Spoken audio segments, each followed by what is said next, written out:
جی ٹھیک ہے.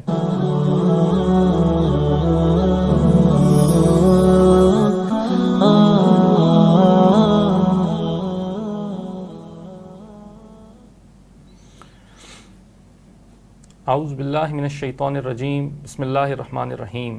میں ہوں محمد انعام الرحمن، پروگرام جواب نامہ کے ساتھ آپ کی خدمت میں حاضر. ناظرین کرام، آج ہم سورہ آل عمران کے حوالے سے گفتگو کریں گے. کل ہم نے دورہ ترجمہ میں سورہ آل عمران کا ایک کثیر حصہ پڑھ لیا تھا، اور آج ہم اس صورت کے حوالے سے بات کریں گے.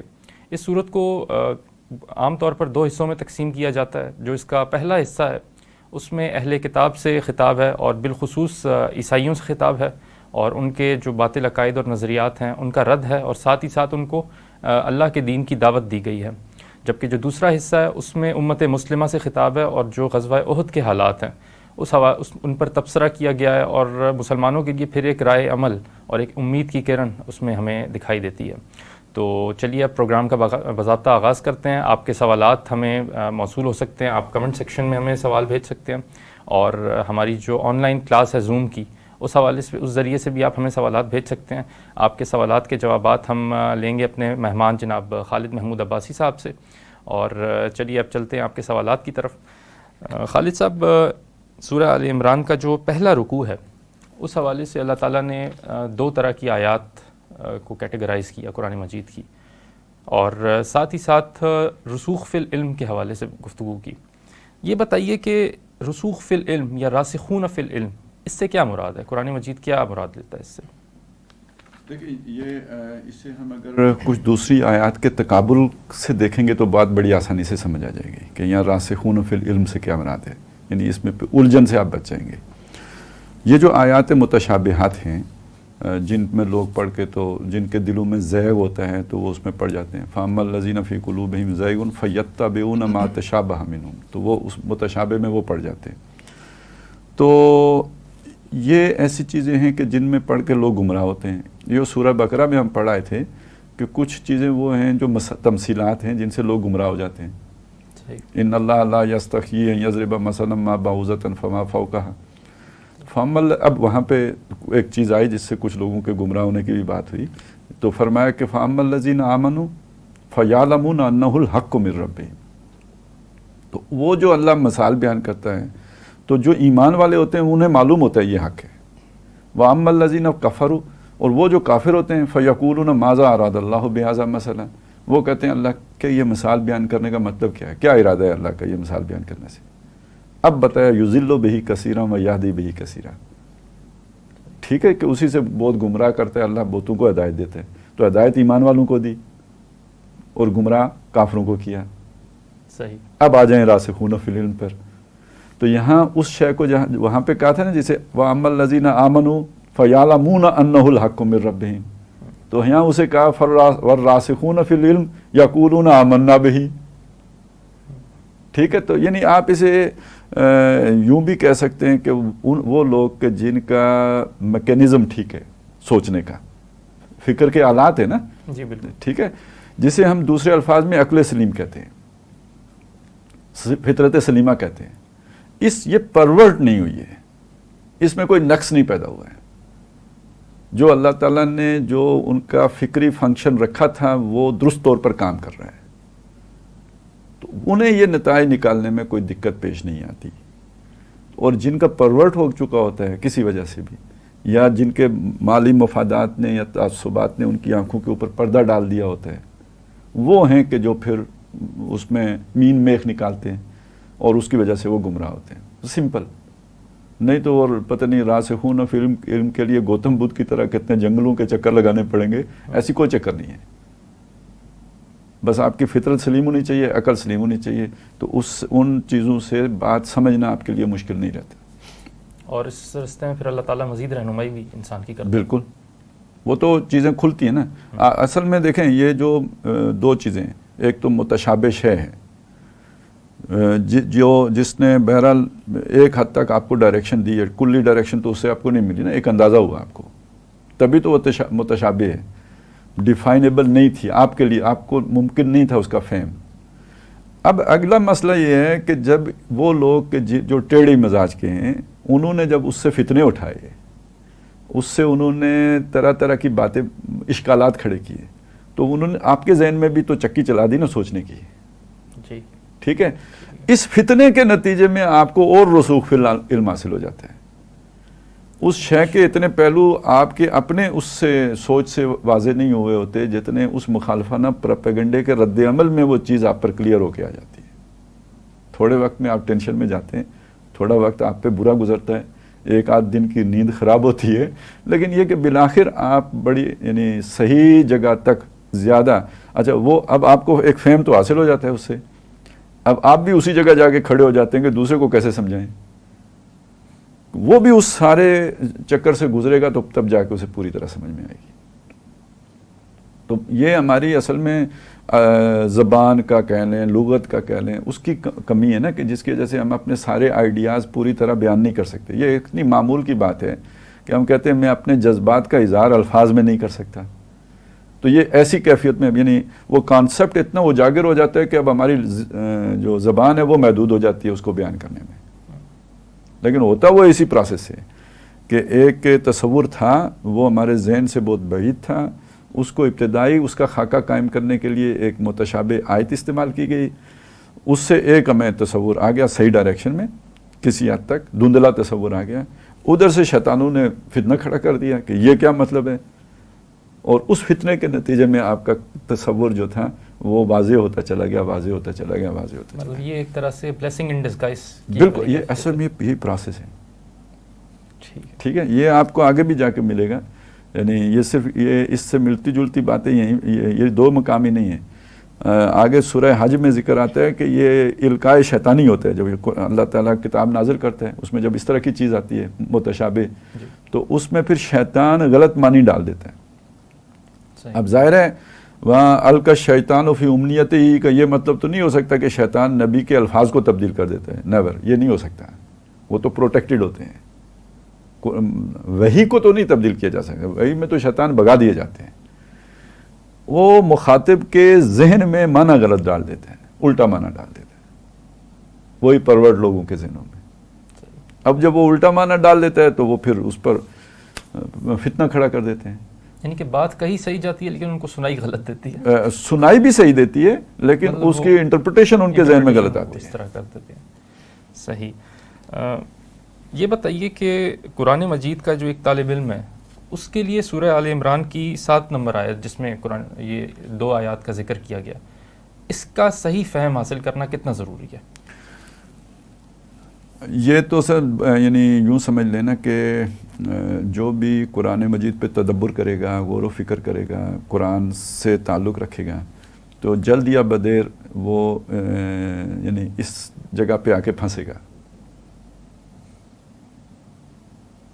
اب اس کی وہ چکی وہاں کتنے دن رکتی ہے یا کتنے مہینے یا کتنے سال رکتی ہے یہ نہیں کہا جا سکتا، لیکن ادھر آ کے پھنسے گی ضرور، رکے گی ضرور.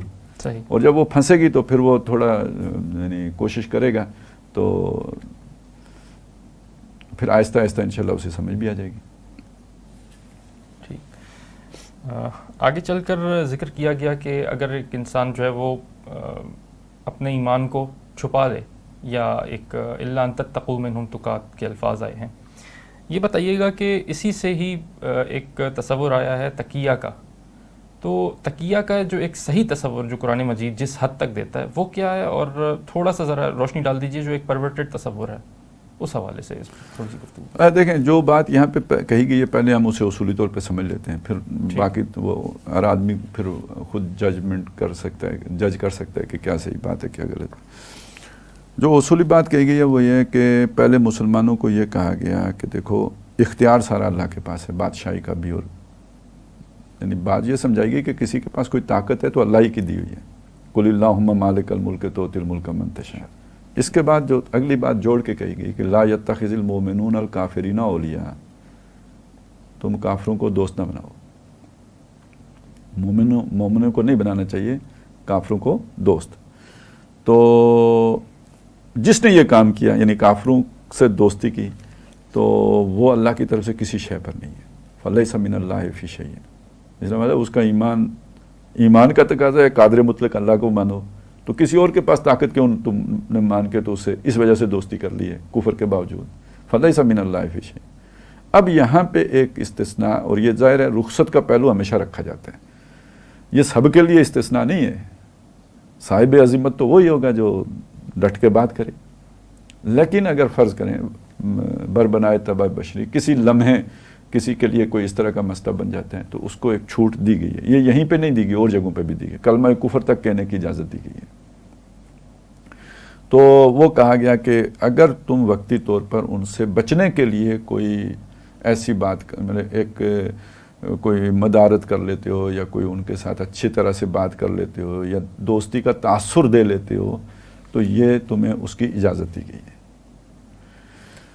تو لیکن اس کی پھر شرائط ہیں کہ آپ اس کے بدلے میں کسی دوسرے مسلمان کو نقصان نہ پہنچا رہے ہوں، صرف آپ کو اپنی حد تک وہ اس درجے میں جھوٹ بولنے کی اجازت ہے، لیکن آپ کسی دوسرے مسلمان کا راز نہیں دے سکتے، آپ کوئی ایسا کام نہیں کر سکتے کہ جس کے نتیجے میں دوسرے مسلمان کو نقصان پہنچے۔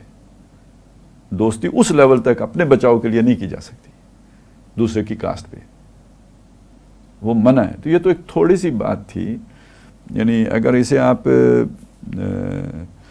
ابراہیم علیہ السلام کی زندگی کا جو ایک حوالہ دیا جاتا تھا کہ وہ مصر گئے اور وہاں پہ انہوں نے کوئی بادشاہ کے سامنے کچھ اس طرح کی تھوڑی سی کوئی خطرہ پیدا ہوا تو انہوں نے اپنی جو زوجہ تھی ان کے بارے میں بہنوں نے کا کہہ دیا، یا اشارتاً کوئی اس طرح کی بات کی، توریتاً کہی، تو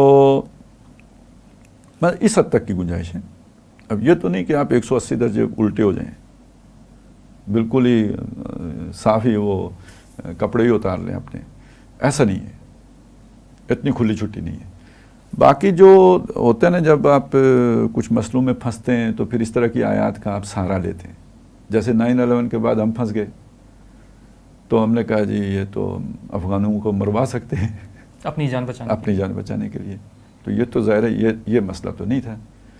اسی طرح اصل میں پرابلم یہ آئی ہے نا کہ ہمارے ہاں جو توریہ تو سب مانتے ہیں، وہ تو ماشاءاللہ اہل سنت کے ہاں بھی ہے، ٹھیک ہے نا، اور وہ بھی یعنی اس کی بھی اصلیت آپ دیکھیں تو وہ تو کافروں کے مقابلے میں جب آپ خطرے میں ہوں، انہوں نے ایمان والوں کے ساتھ بھی توریے کرنے شروع کر دیے، یہ تو صاف دھوکہ دہی ہے، صاف دھوکہ دہی ہے۔ تو یہ صرف تکیے والے ہی قصوروار نہیں ہیں، توریے والے بھی اسی جگہ کھڑے ہیں، انہوں نے توریے کو بھی تکیہ بنا کے رکھ لیا ہوا ہے۔ تو ان کی پرابلم یہ بنی تھی اصل میں کہ جب ان سے سوال ہوتا ہے کہ بھئی اگر حضرت حسین رضی اللہ تعالیٰ عنہ میں اتنی جرت تھی کہ وہ یزید کے مقابلے میں کھڑے ہو گئے اس لیے کہ اس کی حکومت حق نہیں تھی، تو حضرت علی رضی اللہ تعالیٰ عنہ حضرت ابو بکر کے مقابلے میں اور حضرت عمر کے اور حضرت عثمان رضی اللہ تعالیٰ عنہ کے مقابلے میں کیوں نہیں کھڑے ہوئے؟ اگر وہ یہ سمجھتے تھے کہ ان کی حکومتیں حق نہیں تھی تو آپ کدھر جائیں گے؟ کیا جواب ڈھونڈیں گے؟ تو جب آپ اس ایک بند گلی میں آ گئے تو آپ کے پاس ایک ہی رستہ ہے، انہوں نے تقیہ کیا، الا ان تتقوا منہم تقا، ٹھیک ہے۔ تو یہاں سے شروع ہوا، تو جب آپ نے ایک مجبوری کے تحت ایک دفعہ ایک عذر تراش لیا، صحیح، ٹھیک ہے، تو پھر آپ کو ایک لائسنس مل گیا، اور خاص طور پہ مذہبی طبقے کو لائسنس مل گیا۔ یہ عام طور پہ متبعین کم کرتے ہیں یہ کام،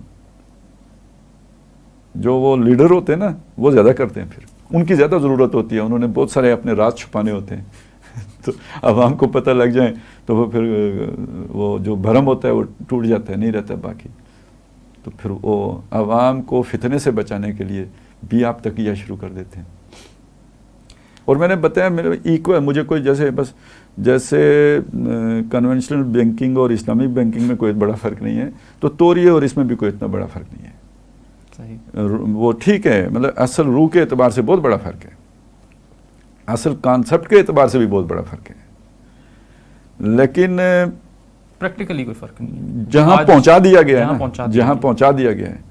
بلکہ وہ بینکنگ والی مثال بھی ہے، ایک اور مثال بھی ہے، وہ چونکہ اب ایک مسئلہ چھڑ گیا ہمارے مختلف جو مسائل ہیں ان میں سے، تو ایک مسئلہ وہ بھی ہے نا، متے کا مسئلہ بھی ہے جی، ٹھیک ہے۔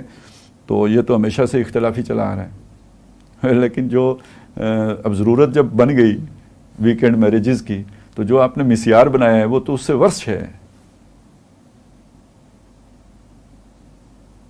صحیح. اس سے بری شے، متع اس سے بہت بہتر شے، مسیار سے بہت بہتر شے اگر اپنی اصل اسپرٹ کے ساتھ دیکھا جائے تو. اس کو بھی بہانہ بنا کے لوگوں نے پھر سارا گند بھی اسی کے کھاتے میں ڈال دیا ہے. لیکن اصلاً تو وہ اب اگر صحابہ کرام نے کیا تھا، کسی دور میں ہوتا تھا، منع کیا گیا نا، چلیں ہمارا یہی موقف ہے نا، منع کیا گیا، تو کسی دور میں تو ہوتا تھا، تو وہ یہ ہوتا تھا جو اب بازار حسن میں ہو رہے ہیں، جو ساری پروسٹیٹیوشن اس کے نام پر ہو رہی ہے، یہ تو نہیں ہوتا تھا نا. تو وہ اگر وہ کچھ تھا تو وہ اتنے بری شے نہیں تھی، وہ آلموسٹ نکاح ہے. صرف اتنا فرق ہے کہ آپ یہ کہتے ہیں کہ نکاح میں وقت کی قید نہیں ہوتی.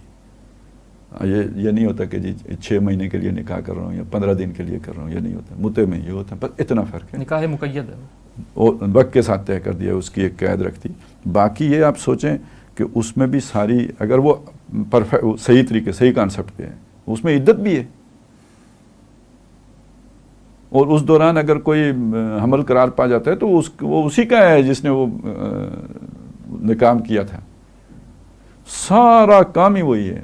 لیکن یہ کہ اب وہ اصلی والا تو متع ہوتا ہی نہیں نا، پھر تو اس کے بہانہ رکھ کر سامنے تو پھر کچھ سے کچھ ہوتا ہے، اس لیے وہ پھر پورا ہی بدنام ہو گیا.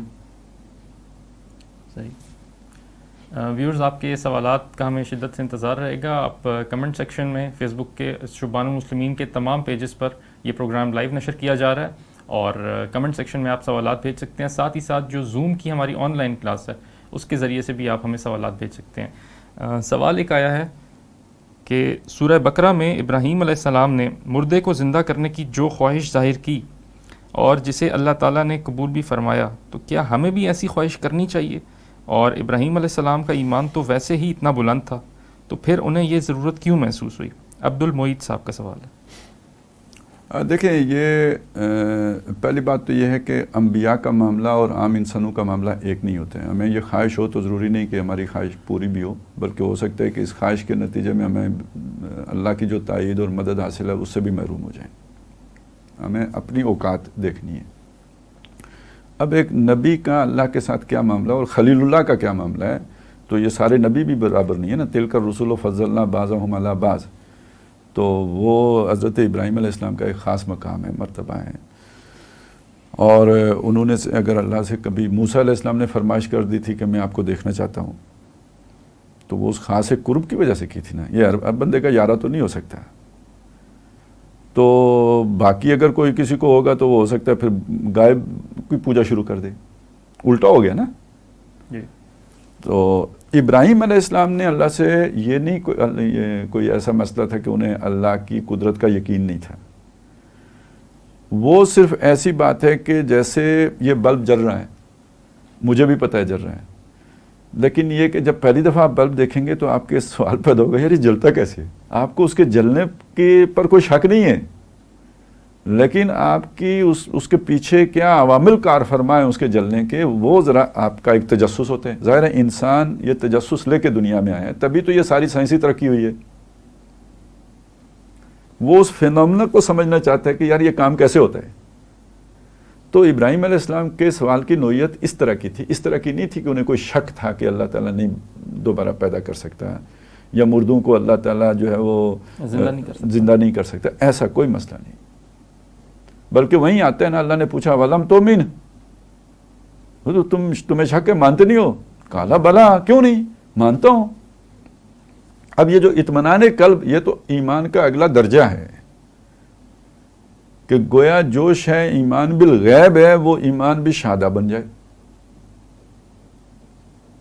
تو وہ دیکھنا چاہتا ہوں. تو یہ تو ایک اپنا ایک خاص قرب، ایک خاص تعلق، ایک خاص اب اسے وہ اگر یہ لفظ برا نہ لگے تو جیسے کوئی ناز میں کوئی سوال کر لیتے ہیں تو یہ بھی بتاؤ نا، تو اللہ نے بتا دیا. ٹھیک. سوال ہے خالد صاحب کہ کل، اور ہم میں سے کوئی کرے تو یہ گستاخی کے زمرے میں آئے گا. صحیح، ٹھیک ہے نا. وہ یہ صرف نبیوں کا خاص ہے، اور وہ بھی ابراہیم علیہ السلام جیسے نبی کا. وگرنہ دیکھیں میں نے کیوں کہا جب ہم جیسے کوئی کرے تو گستاخی کے کھاتے میں آئے گا. وَقَالَ الَّذِينَ لَا يَعْلَمُونَ لَوْلَا يُكَلِّمُنَا اللَّهُ أَوْ تَأْتِينَا آیَةٌ. وہ لوگ جو نہیں جانتے انہوں نے کہا کہ اللہ ہم سے کیوں نہیں بات کرتا. وہ آر یو یار، تم کون ہوتے ہو تم سے اللہ بات کرے. وہ موسیٰ علیہ السلام سے کرے گا.